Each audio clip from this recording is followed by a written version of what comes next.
مسیح کے ساتھ ایک ہونا، یہ سیریل ہے سچائی اور حقیقت کتاب کا نام۔ چیپٹکا کا مصنف پروڈیوسر ایمانویل اسلم، آواز میں شہزاد شوکت۔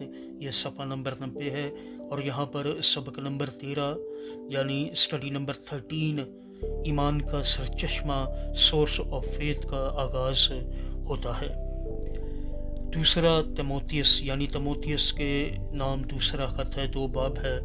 22ویں آیت میں یوں مرقوم ہے، جوانی کی خواہشوں سے بھاگ ہے، اور جو پاک دل کے ساتھ خداوند سے دعا کرتے ہیں ان کے ساتھ راست بازی اور ایمان اور محبت اور صلح کا طالب ہو۔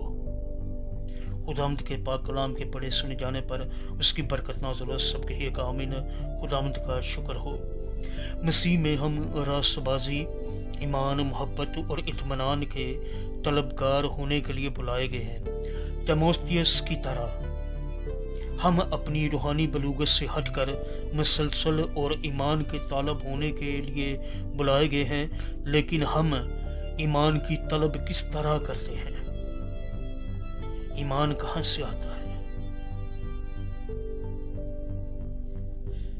پولس رسول کا خط ہے افسیوں کے نام، 6 باب 23ویں آیت۔ خدا باپ اور خداوند یسوع مسیح کی طرف سے بھائیوں کو اطمینان حاصل ہو اور ان میں ایمان کی محبت ہو۔ خداوند کے پاک کلام کے پڑھے سنے جانے پر اس کی برکت نازل ہو، سب کی ایک آمین۔ خداوند کا شکر ہو۔ جس طرح خدا ساری راست بازی، اطمینان اور محبت کا سرچشمہ ہے، اسی طرح وہ سچے ایمان کا بھی سرچشمہ ہے۔ ایمان خدا کی طرف سے ایک نعمت ہے، اس لیے ہماری بلاہٹ ایمان کے طالب ہونے کے لیے مسلسل فضل اور ایمان کے لیے خدا کے طالب ہونے کی بلاہٹ ہے۔ بے شک مسیح کے ساتھ ایک ہونا سیریل اور سچائی اور حقیقت کتاب کا نام، چیپٹکا کا مصنف پروڈیوسر ایمانویل اسلم، آواز میں شہزاد شوکت۔ یہ صفحہ نمبر 90 ہے۔